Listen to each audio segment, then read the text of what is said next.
آيات المصحف دي وكتاب ربنا، كل كلمة هقولها اللي شغالين بيها الناس كلها شغالة بيها، محلات العصير. وكل اللي شغال على محلات العصير بيتكلم عن العصير حقيقي، بس أنا هوصف لكم إزاي بيتعامل، لأن أنا شغلي وضميري ما طوعنيش إن أنا أشتغل فيها. دي بودرة وبتتباع بالكيلو، بودرة بيضة. المعلقة حطها في برميل مية، المية تبقى زي اللبن. دي بيتجاب 2 كيلو سكر في كيس ابيض، كيس ابيض قماش مفصل مخيط على المكنة، بيتفضى فيه ويتحط على ال 2 كيلو سكر بحسب الشغل. يعني ممكن في واحد ممكن يحط 3 كيلو 4 كيلو.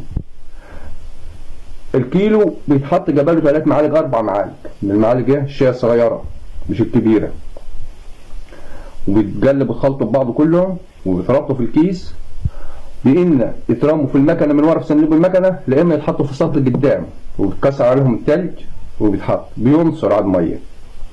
يعني العود القصب يطلع 4 كوبايات عصير، يطلع 4 كوبايات عصير. أنا ساعات وأنا شغال بيجي الزبون، يعني ممكن أصب له تطلع كوباية بيضة زي اللبن كده ومريمة، يقول لي إيه ده؟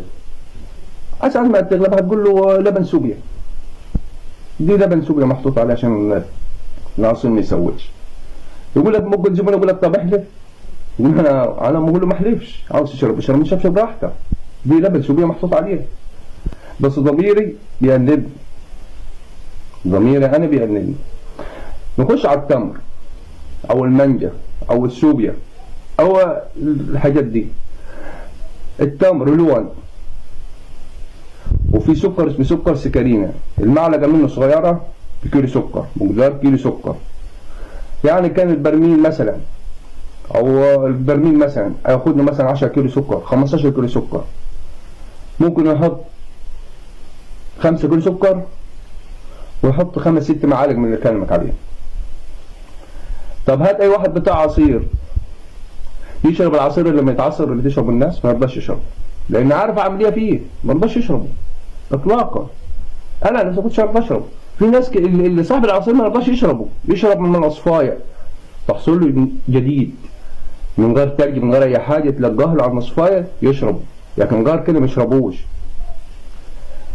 كل الكلام اللي اتقال على العصير حقيقي، بس انا بوصفه لان انا شغلي اتعلمت. المانجا فيها مثبت لون مانجا.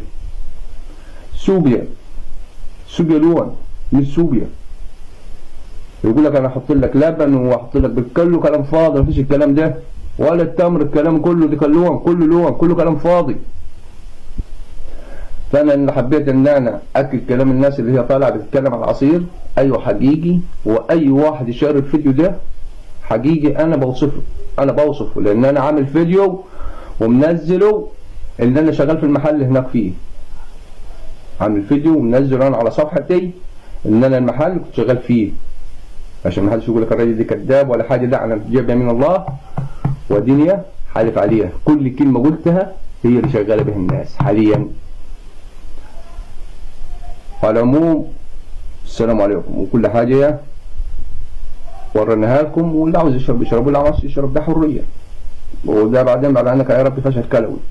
وبعدين الحاجه دي بتتجاب من الوراق في مصر، لكن اقول اسم البيع والكلام ده لا، ماليش دعوه. من الوراق في مصر، واتباع عند اي واحد، واحد عطار، مش اي واحد عطار يعني تلاقي عنده الكلام ده، لا، اللي هو شغال فيها الكوبايات والكلام ده كله، العصائر والكوبايات البريس والكلام ده، تلاقي عنده الكلام ده.